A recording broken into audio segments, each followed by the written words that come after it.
آیا د ښاغلي ولسمشر محمد اشرف غني بیرته راستنېدل هیواد ته شوني دي؟ آیا ډاکټر صاحب غني به په رښتیا هم خپل هیواد افغانستان ته راستون شي او که نه؟ دا اوازې اوس روانې دي چې ښاغلی ولسمشر غني به ډېر ژر هیواد ته راستون شي او له طالبانو سره هم خبرې په پټه روانې دي. د خرابات ټي وي چینل درنو لیدونکو سلام، ستړي مه شئ، وخت مو بخیر. هیله لرم چې جوړ او روغ به یې په سر کې یادونه کوم که خرابات ټي وي چینل مو نوي سبسکرایب کړی، په درنښت سره خرابات ټي وي چینل سبسکرایب کړئ. د افغانستان پخوانی جمهور رئیس محمد اشرف غني د ملي امنیت سلاکار حمدالله محب کابل ته د نوموړي بیرته ستنېدو اوازې چورلټ بې اساسه بللي دي.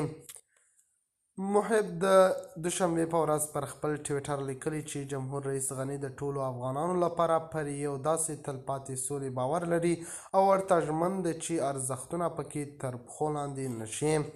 جمهور رئیس غني اوس هم د ولس د خیر لپاره د داسې اساسي بحث ملاتړ کوي چې د هیواد د ټولو وګړو استازیتوب پکې وي.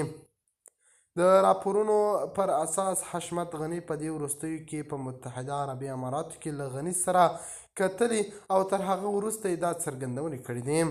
نوموړي ویلي وو که افغانستان ته د اشرف غني ستنېدل ګټور تمامېږي نو نوموړی یې د ستنېدو په برخه کې هڅو ته چمتو دی. له ځینو کړیو سره د اشرف غني پر ستنېدو خبرې روانې دي. زه په خپله دا موضوع پر مخ وړم. بل لور ته د چارو شنونکی ډاکټر ماین ګل څمنګني هیواد ته د پخواني جمهور رئیس اشرف غني راستنېده یوه پیچلې مسله بولي او وایي ښایي کومه سیاسي ګټه ونه لري.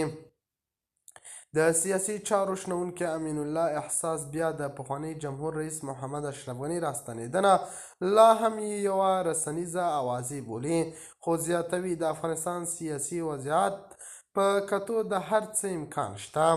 د خرابات ټي وي چینل درنو لیدونکو دا و زموږ ته دې مهال چمتو کړی خبر. د نورو تازه خبرونو لپاره خرابات ټي وي چینل په درنښت سره سبسکرایب کړئ. د الله په امان تر بیا خیر شرې.